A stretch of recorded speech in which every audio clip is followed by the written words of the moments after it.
Assalamualaikum warahmatullahi wabarakatuh. Selamat sore teman-teman sekalian.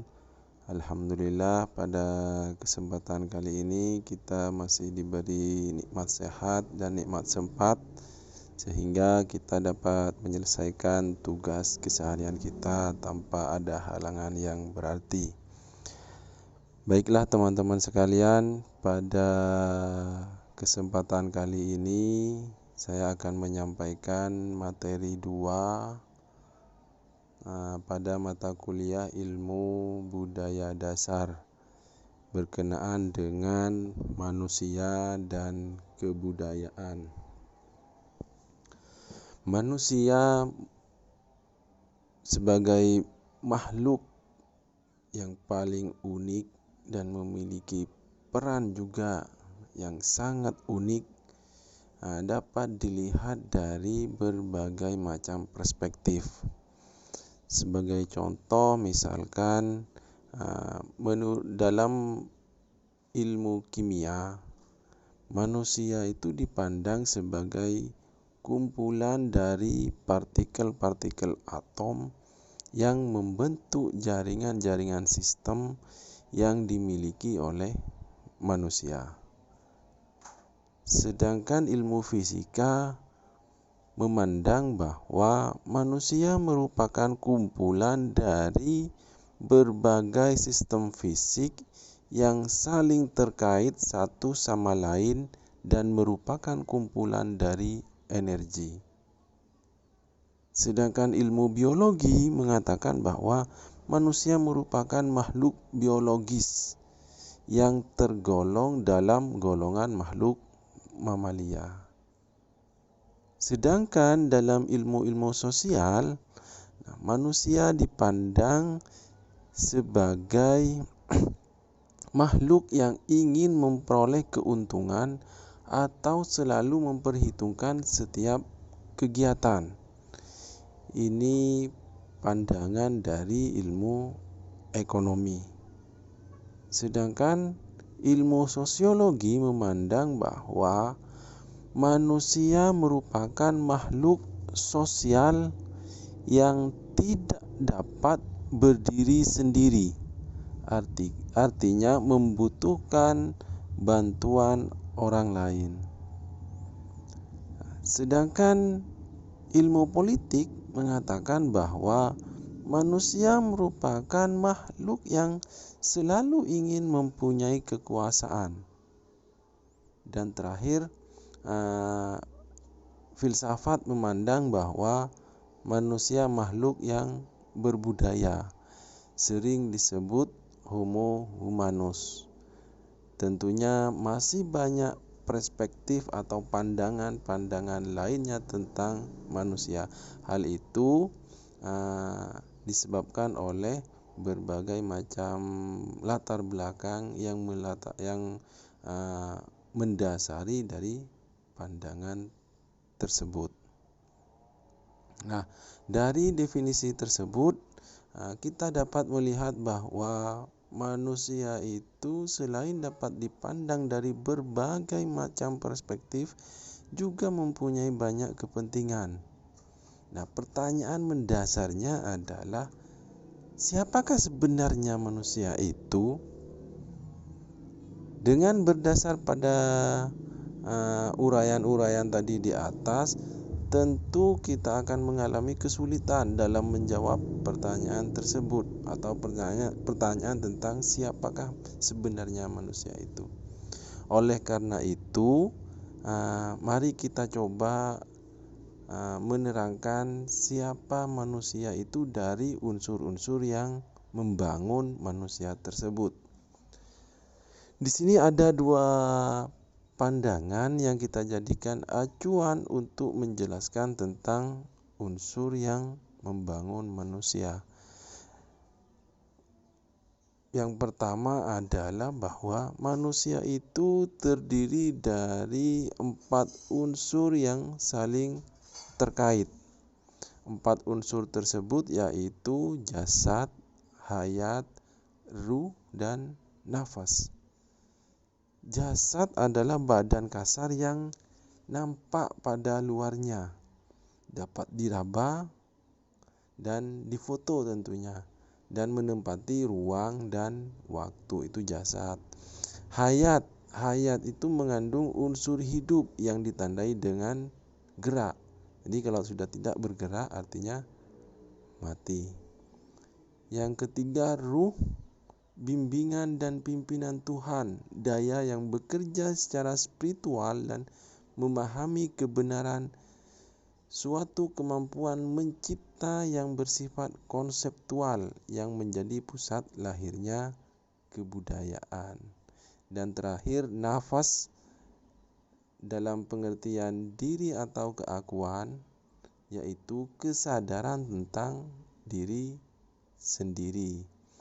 Sedangkan unsur yang kedua adalah bahwa manusia sebagai suatu kepribadian mengandung 3 unsur, yaitu ide, kemudian ego, dan terakhir itu adalah super ego.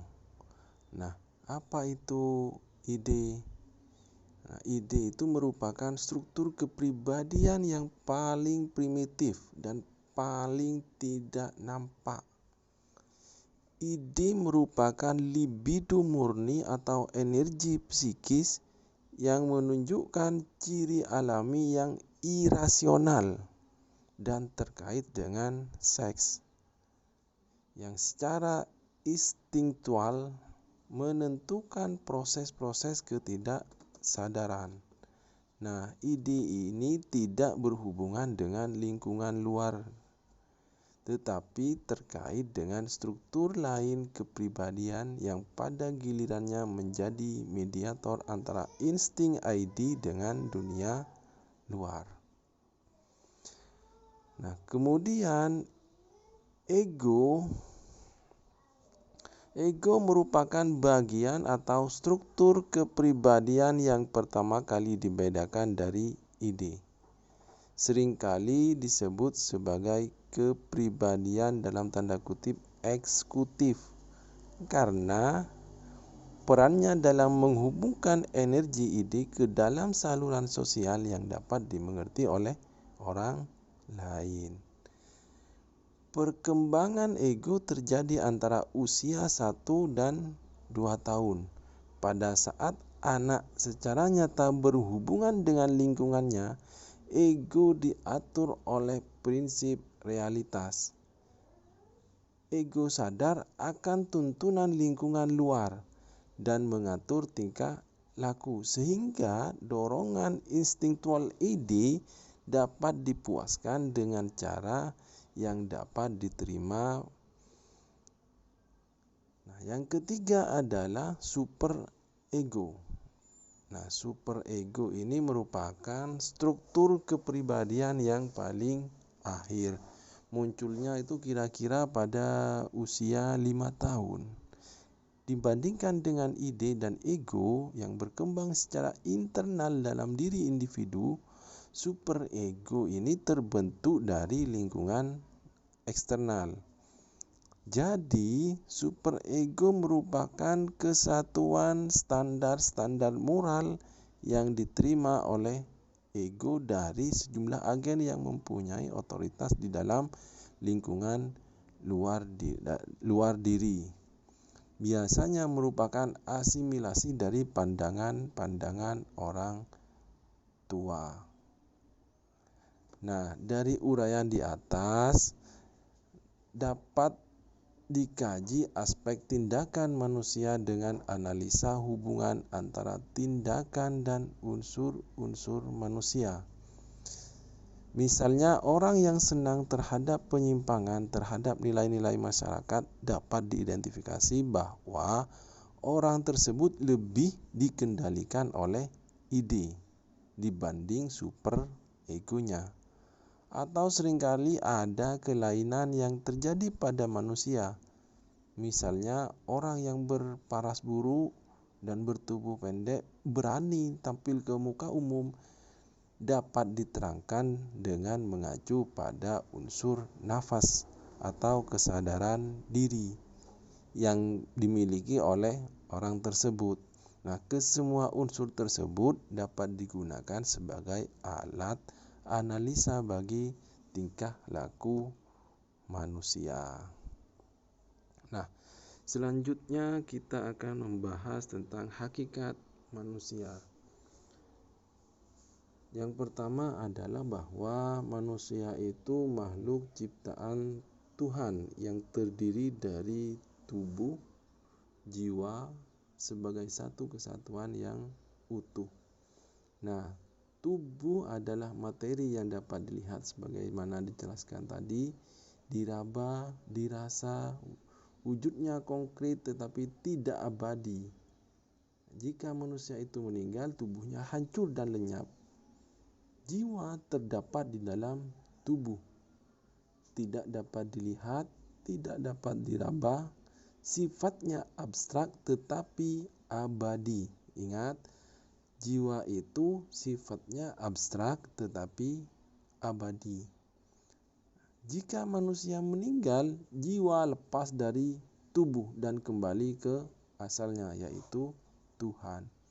Dan jika tidak mengalami kehancuran, jiwa adalah roh yang ada di dalam tubuh manusia sebagai penggerak dan sumber kehidupan. Yang kedua adalah manusia merupakan makhluk ciptaan Tuhan yang paling sempurna jika dibandingkan dengan makhluk lainnya. Nah, kesempurnaannya terletak pada adab dan budayanya. Karena manusia itu dilengkapi oleh penciptanya dengan akal, perasaan, dan kehendak yang terdapat di dalam jiwa manusia. Dengan akal atau rasio, manusia mampu menciptakan ilmu pengetahuan dan teknologi. Adanya nilai baik dan buruk mengharuskan manusia mampu mempertimbangkan, menilai, dan berkehendak menciptakan kebenaran, keindahan, kebaikan, atau sebaliknya. Selanjutnya, dengan adanya perasaan, manusia mampu menciptakan kesenian.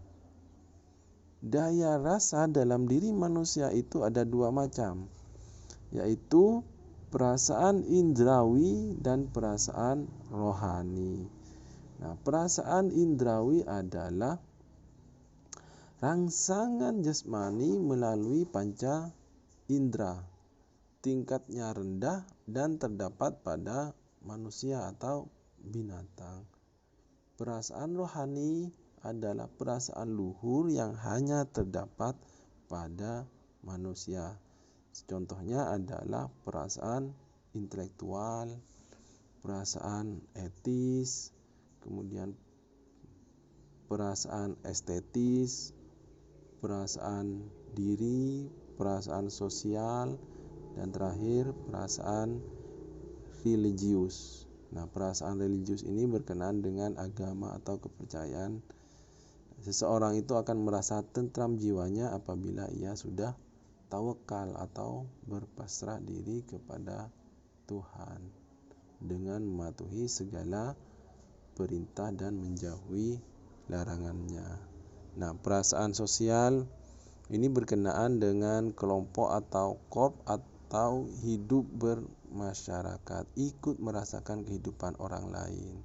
Apabila orang berhasil, ia ikut senang. Apabila ada orang yang gagal atau memperoleh musibah, juga ikut sedih. Perasaan diri ini berkenaan dengan harga diri, karena ada kelebihan dari diri yang lain. Apabila seorang memiliki kelebihan pada dirinya, ia merasa tinggi, angkuh, dan sombong.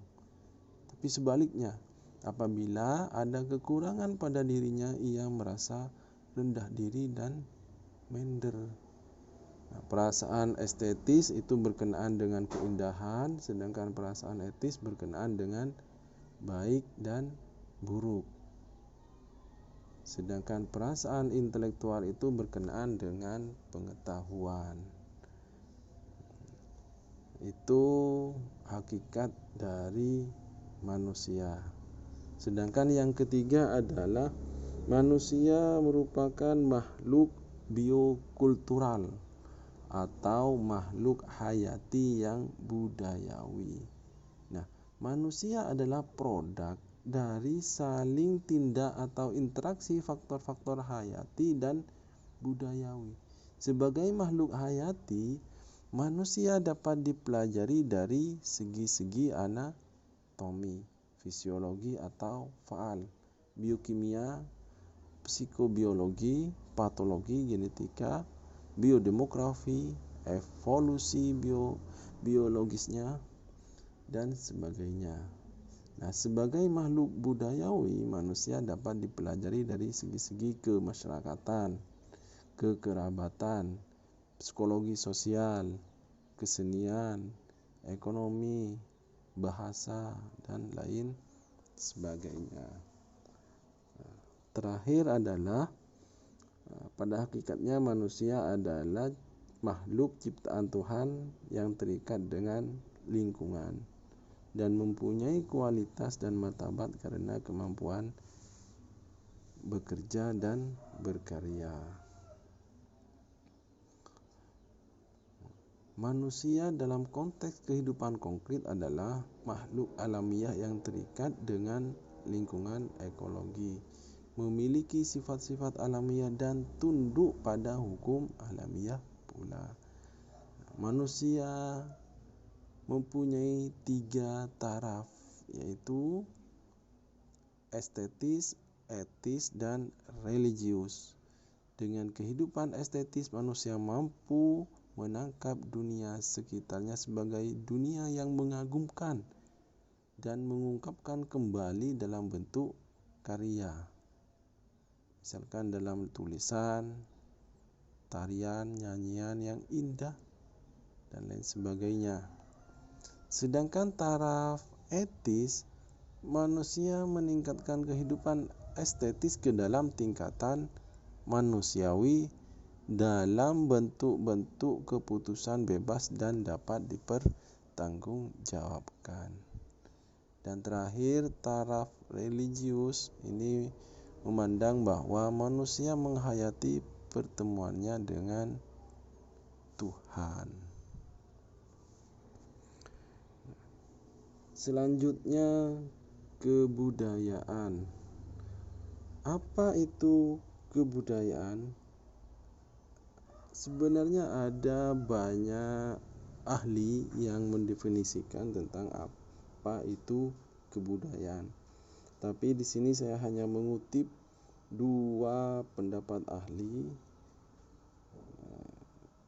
Yang pertama adalah Koncaraningrat yang memandang bahwa kebudayaan berarti keseluruhan gagasan dan karya manusia yang harus dibiasakan dengan belajar beserta keseluruhan dari hasil budi pekertinya.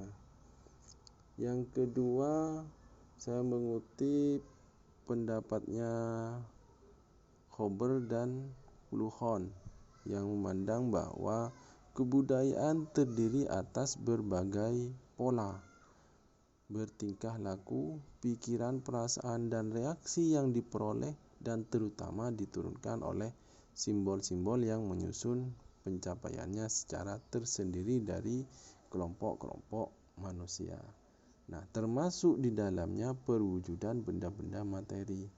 Pusat esensi kebudayaan terdiri atas tradisi dan cita-cita atau paham, dan terutama keterikatan terhadap nilai-nilai. Nah, secara praktis bahwa kebudayaan merupakan sistem nilai dan gagasan utama. Sistem nilai dan gagasan utama itu dihayati benar-benar oleh para pendukung kebudayaan yang bersangkutan dalam kurun waktu tertentu, sehingga mendominasi keseluruhan kehidupan para pendukungnya. Dalam arti mengarahkan tingkah laku mereka dalam masyarakatnya. Dapat dikatakan pula bahwa sistem nilai dan gagasan utama itu memberikan pola untuk bertingkah laku kepada masyarakatnya, atau dengan kata lain memberi seperangkat model untuk bertingkah laku.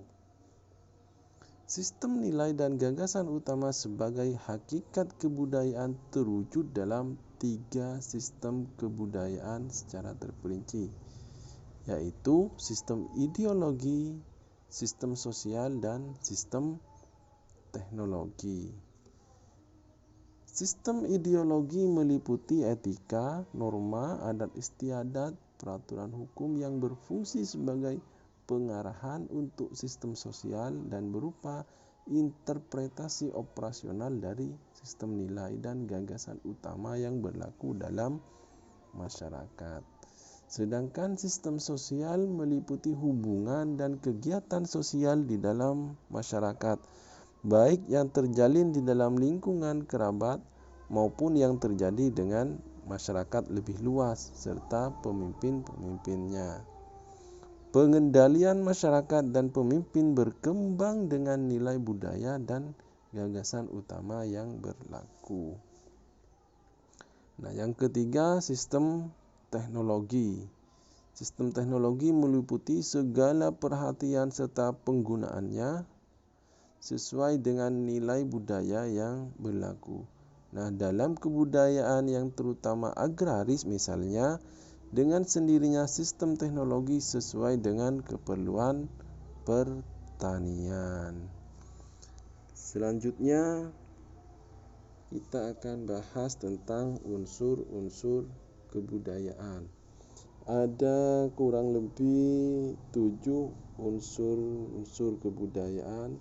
Yang pertama adalah sistem religi, sistem kepercayaan, sistem organisasi, sistem pengetahuan, sistem mata pencaharian, dan sistem ekonomi, sistem teknologi dan peralatan, bahasa, dan kesenian. Nah, apa itu sistem religi? Sistem religi merupakan produk manusia sebagai homo religius. Manusia yang memiliki kecerdasan pikiran dan perasaan luhur, tanggap bahwa di atas kekuatan dirinya terdapat kekuatan lain yang maha besar. Karena itu manusia takut sehingga menyembahnya dan lahirlah kepercayaan yang sekarang menjadi agama. Yang kedua itu adalah sistem organisasi kemasyarakatan. Nah, sistem organisasi kemasyarakatan ini merupakan produk dari manusia sebagai homo socius. Manusia sadar bahwa tubuhnya lemah, namun memiliki akal. Maka disusunlah organisasi kemasyarakatan di mana bekerja sama untuk meningkatkan kesejahteraan hidupnya. Yang ketiga, sistem pengetahuan merupakan produk manusia sebagai homo sapiens. Pengetahuan dapat diperoleh dari pemikiran sendiri. Di samping itu, didapat juga dari orang lain. Nah, kemampuan manusia mengingat-ingat apa yang telah diketahui, kemudian menyampaikannya kepada orang lain melalui bahasa, menyebabkan pengetahuan menyebar secara luas. Lebih-lebih bila pengetahuan itu dibukukan, maka penyebarannya dapat dilakukan dari satu generasi ke generasi berikutnya. Yang keempat, sistem mata pencaharian dan sistem ekonomi.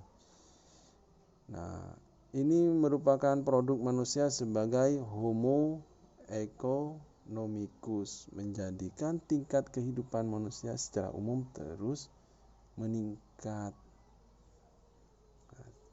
Yang kelima, sistem teknologi dan peralatan merupakan produk dari manusia sebagai homo faber, bersumber dari pemikirannya yang cerdas dan dibantu dengan tenaganya yang dapat memegang sesuatu dengan erat, manusia dapat membuat dan mempergunakan alat.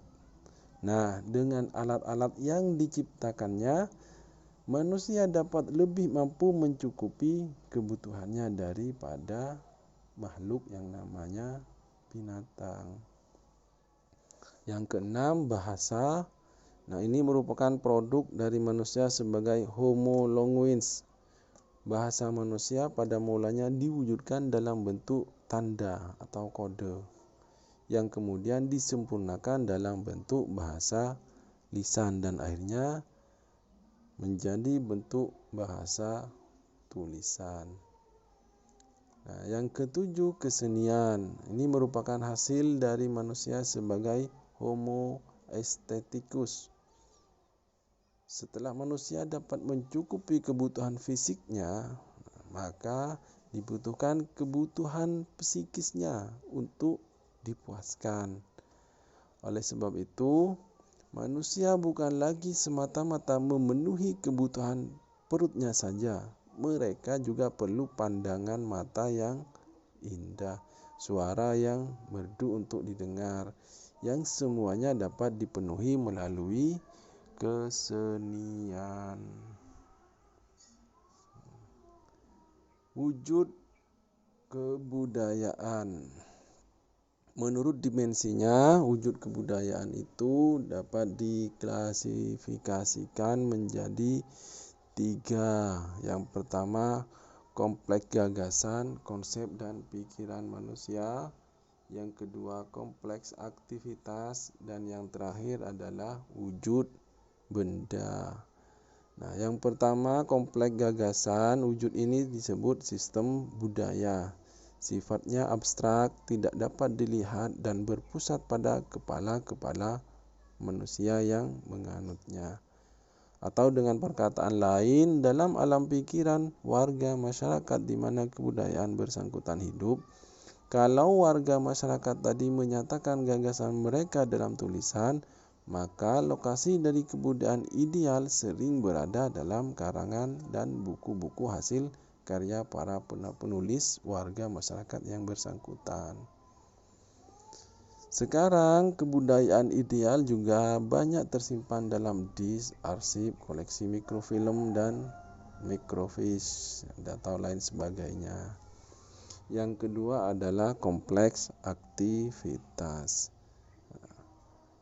Ini berupa aktivitas manusia yang saling berinteraksi, sifatnya konkret, dapat diamati atau diobservasi. Wujud ini sering disebut sistem sosial. Sistem sosial ini terdiri dari aktivitas-aktivitas manusia yang berinteraksi, berhubungan, serta bergaul satu dengan yang lain dari detik ke detik, dari hari ke hari, dari tahun ke tahun, selalu menurut pola-pola tertentu yang berdasarkan adat tata kelakuan. Nah, sebagai rangkaian aktivitas manusia dalam masyarakat, sistem sosial bersifat konkret, terjadi di sekeliling kita sehari-hari, bisa diobservasi, difoto, dan didokumentasikan. Nah, yang terakhir itu adalah wujud sebagai benda. Nah, aktivitas manusia saling berinteraksi tidak lepas dari berbagai penggunaan peralatan sebagai hasil karya manusia untuk mencapai tujuan. Aktivitas karya manusia tersebut menghasilkan benda untuk berbagai keperluan hidupnya.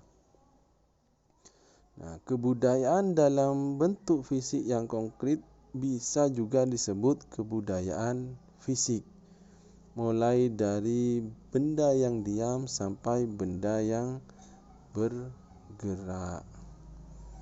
Nah, selanjutnya orientasi nilai budaya. Nah, kebudayaan sebagai karya manusia memiliki sistem nilai sebagaimana dijelaskan di awal tadi. Sistem nilai budaya dalam semua kebudayaan di dunia secara universal mencakup 5 masalah pokok kehidupan manusia. Apa saja 5 pokok tersebut? Yang pertama adalah hakikat hidup manusia. Hakikat untuk hidup untuk setiap kebudayaan berbeda secara eksternal. Ada yang berusaha untuk memadamkan hidup, ada pula yang dengan pola-pola kelakuan tertentu menganggap hidup sebagai suatu hal yang baik, dalam tanda kutip mengisi hidup. Yang kedua adalah hakikat karya manusia. Setiap kebudayaan hakikatnya berbeda-beda. Di antaranya ada yang beranggapan bahwa karya bertujuan untuk hidup. Karya memberikan kedudukan atau kehormatan. Karya merupakan gerak hidup untuk menambah karya lagi dan lain sebagainya. Yang ketiga, hakikat waktu manusia. Hakikat waktu untuk setiap kebudayaan berbeda. Ada yang berpandangan mementingkan orientasi masa lampau, ada pula yang berpandangan untuk masa kini atau masa yang akan datang. Yang keempat, hakikat alam manusia. Ada kebudayaan yang menganggap manusia harus mengeksploitasi alam atau memanfaatkan alam semaksimal mungkin. Ada pula kebudayaan yang beranggapan bahwa manusia harus harmonis dengan alam dan manusia harus menyerah kepada alam. Yang terakhir adalah hakikat hubungan manusia. Dalam hal ini ada yang mementingkan hubungan manusia dengan manusia, baik secara horizontal sesamanya maupun secara vertikal, orientasi kepada tokoh-tokoh. Ada pula yang berpandangan individualistis.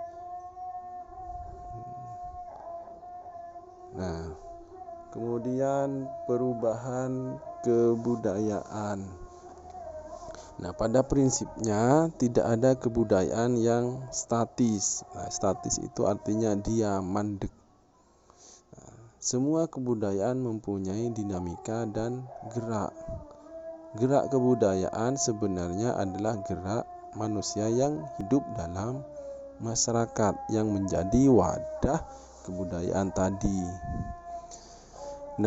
Gerak manusia terjadi oleh karena ia mengadakan hubungan-hubungan dengan manusia lainnya, ada interaksi dengan manusia lainnya. Artinya, karena terjadi hubungan antara kelompok manusia di dalam masyarakat. Terjadinya gerak atau perubahan ini disebabkan oleh beberapa hal. Yang pertama, sebab-sebab yang berasal dari dalam masyarakat dan kebudayaan sendiri, misalnya perubahan jumlah dan komposisi penduduk. Jumlah penduduknya semakin banyak. Misalkan. Yang kedua adalah sebab-sebab perubahan lingkungan alam dan fisik tempat mereka hidup. Masyarakat yang hidupnya terbuka, yang berada dalam jalur-jalur hubungan dengan masyarakat dan kebudayaan lain cenderung untuk berubah lebih cepat.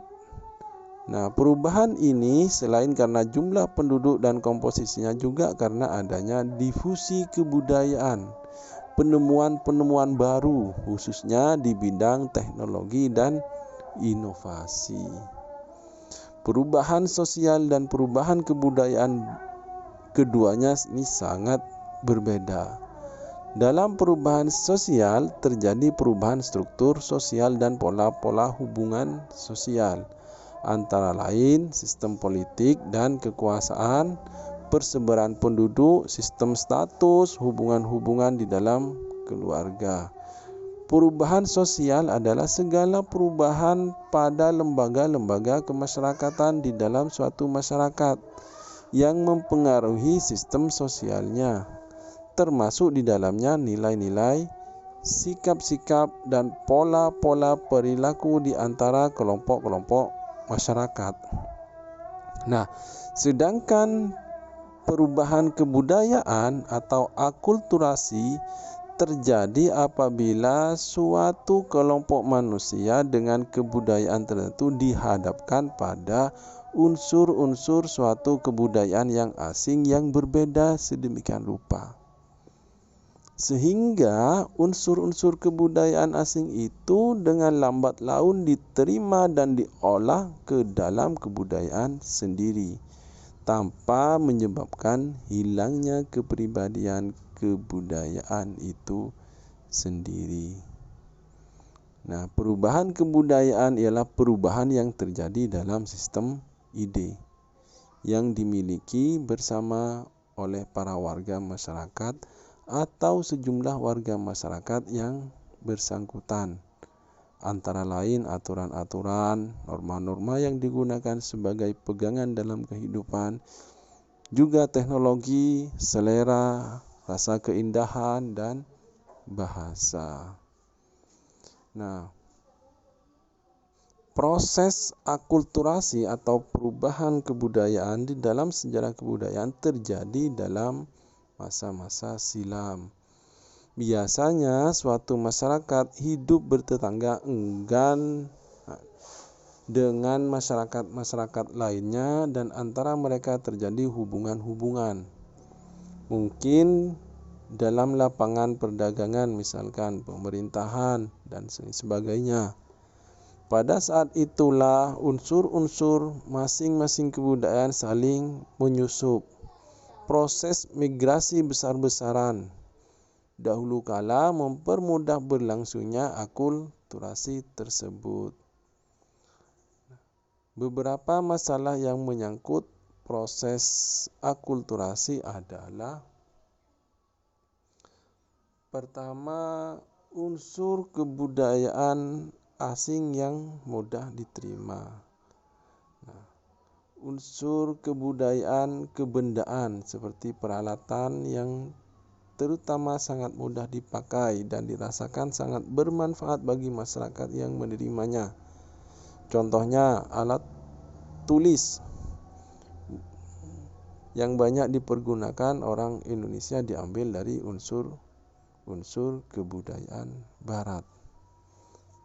Unsur-unsur yang terbukti membawa manfaat besar, misalnya radio, komputer, telepon, yang banyak membawa kegunaan terutama sebagai alat komunikasi.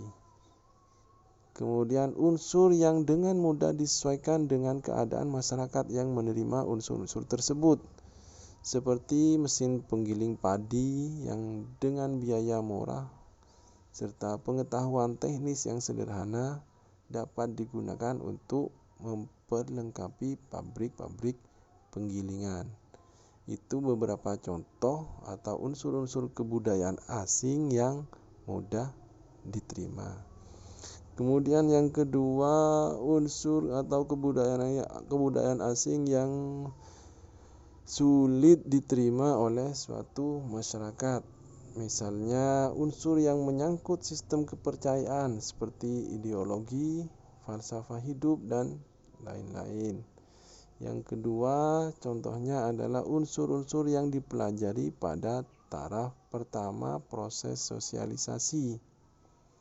Contohnya adalah soal makanan pokok suatu masyarakat.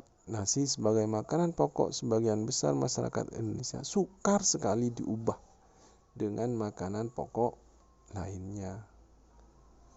Yang ketiga, individu-individu yang cepat menerima unsur-unsur yang baru. Nah, pada umumnya generasi muda dianggap sebagai individu-individu yang cepat menerima unsur-unsur kebudayaan asing yang masuk melalui proses akulturasi. Sebaliknya, generasi tua dianggap sebagai orang-orang yang susah menerima unsur baru. Hal itu disebabkan karena norma-norma yang tradisional sudah mendarah daging dan menjiwai, sehingga sukar sekali untuk mengubah norma-norma yang sudah sedemikian rupa meresapnya dalam jiwa generasi tua tersebut. Sebaliknya, belum menetapnya unsur-unsur atau norma-norma tradisional dalam jiwa generasi muda menyebabkan mereka lebih mudah menerima unsur-unsur baru yang kemungkinan besar dapat mengubah kehidupan. Nah, yang keempat, ketegangan yang timbul akibat akulturasi. Suatu masyarakat yang terkena proses akulturasi selalu ada kelompok-kelompok individu yang sukar sekali atau bahkan tak dapat menyesuaikan diri dengan perubahan-perubahan yang terjadi. Nah, perubahan-perubahan masyarakat dianggap oleh golongan tersebut sebagai keadaan krisis yang membahayakan keutuhan masyarakat. Apabila mereka merupakan golongan yang kuat, maka mungkin proses perubahan dapat ditahan. Namun sebaliknya, bila mereka berada di pihak yang lemah, maka mereka hanya dapat menunjukkan sikap yang tidak puas. Nah, beberapa faktor yang mempengaruhi diterima atau tidaknya suatu unsur kebudayaan baru antara lain: 1. Terbatasnya masyarakat yang memiliki hubungan atau kontak dengan kebudayaan dan dengan orang-orang yang berasal dari luar masyarakat tersebut. Yang kedua, pandangan hidup dan nilai-nilai yang dominan dalam suatu kebudayaan ditentukan oleh nilai-nilai agama dan ajaran ini terjalin erat dalam keseluruhan peranata yang ada. Maka penerimaan unsur baru itu mengalami hambatan dan harus disensor dulu oleh berbagai ukuran yang berlandaskan ajaran agama yang berlaku. Yang ketiga, corak struktur sosial suatu masyarakat turut menentukan proses penerimaan kebudayaan baru. Misalnya, sistem otoriter akan sukar menerima unsur kebudayaan baru. Yang keempat, suatu unsur kebudayaan diterima jika sebelumnya sudah ada unsur-unsur kebudayaan yang menjadi landasan bagi diterimanya unsur kebudayaan yang baru tersebut. Yang kelima, apabila unsur yang baru itu memiliki skala kegiatan yang terbatas dan dapat dengan mudah dibuktikan kegunaannya oleh warga masyarakat yang bersangkutan. Nah, proses akulturasi yang berjalan dengan baik dapat menghasilkan integrasi antara unsur kebudayaan asing dengan unsur kebudayaan sendiri. Dengan demikian, unsur-unsur kebudayaan asing tidak lagi dirasakan sebagai hal yang berasal dari luar, akan tetapi dianggap sebagai unsur-unsur kebudayaan sendiri. Unsur-unsur asing yang diterima tentunya terlebih dahulu mengalami proses pengolahan, sehingga bentuknya tidaklah asli lagi sebagai unsur asing yang awal. Misalnya, sistem pendidikan di Indonesia untuk sebagian besar diambil dari unsur-unsur kebudayaan Barat, akan tetapi sudah disesuaikan serta diolah sedemikian rupa sehingga merupakan atau menjadi unsur-unsur kebudayaan sendiri. Nah, apa kaitan antara manusia dan kebudayaan? Secara sederhana, hubungan antara manusia dan kebudayaan adalah manusia sebagai perilaku kebudayaan dan kebudayaan merupakan objek yang dilaksanakan manusia. Tetapi, apakah sesederhana itu hubungan antara keduanya? Dalam sosiologi, manusia dan kebudayaan dinilai sebagai dwi tunggal. Artinya adalah walaupun keduanya berbeda, tetapi keduanya merupakan satu kesatuan. Manusia menciptakan kebudayaan, dan setelah kebudayaan itu tercipta, maka kebudayaan mengatur hidup manusia agar sesuai dengan kebudayaan. Tampak bahwa keduanya akhirnya merupakan satu kesatuan. Contoh yang paling sederhana yang dapat kita lihat adalah hubungan antara manusia dengan peraturan-peraturan kemasyarakatan. Pada saat awalnya peraturan itu dibuat oleh manusia, setelah peraturan itu jadi, maka manusia yang membuatnya harus patuh kepada peraturan yang dibuatnya. Dengan demikian dapat disimpulkan bahwa manusia tidak dapat dilepaskan dari kebudayaan, karena kebudayaan itu merupakan perwujudan dari manusia itu sendiri. Apa yang mencakup dalam suatu kebudayaan tidak akan jauh menyimpang dari kemauan manusia yang membuatnya. Dari sisi lain, hubungan antara manusia dan kebudayaan ini dapat dipandang setara dengan hubungan antara manusia dengan masyarakat, dinyatakan sebagai dialektis. Maksudnya saling terkait satu sama lain. Proses dialektis ini tercipta melalui 3 tahap: eksternalisasi, objektivasi, dan terakhir internalisasi. Nah, eksternalisasi itu merupakan proses di mana manusia mengekspresikan dirinya dengan membangun dunianya. Melalui eksternalisasi ini, masyarakat menjadi kenyataan buatan manusia.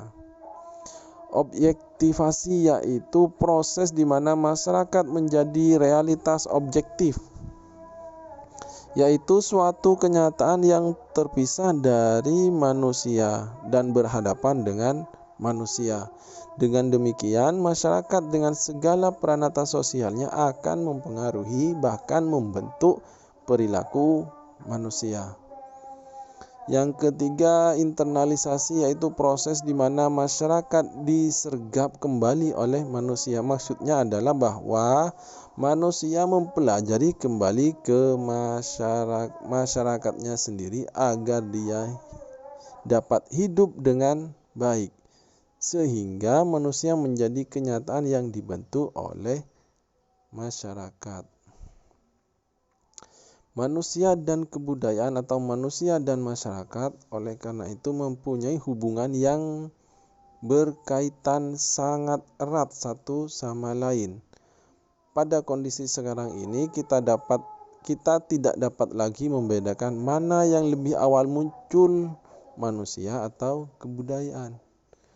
Analisa terhadap keberadaan keduanya harus menyertakan pembatasan masalah dan waktu agar penganalisaan dapat dilakukan dengan cermat. Sekian dari saya, terima kasih. Wassalamualaikum warahmatullahi wabarakatuh.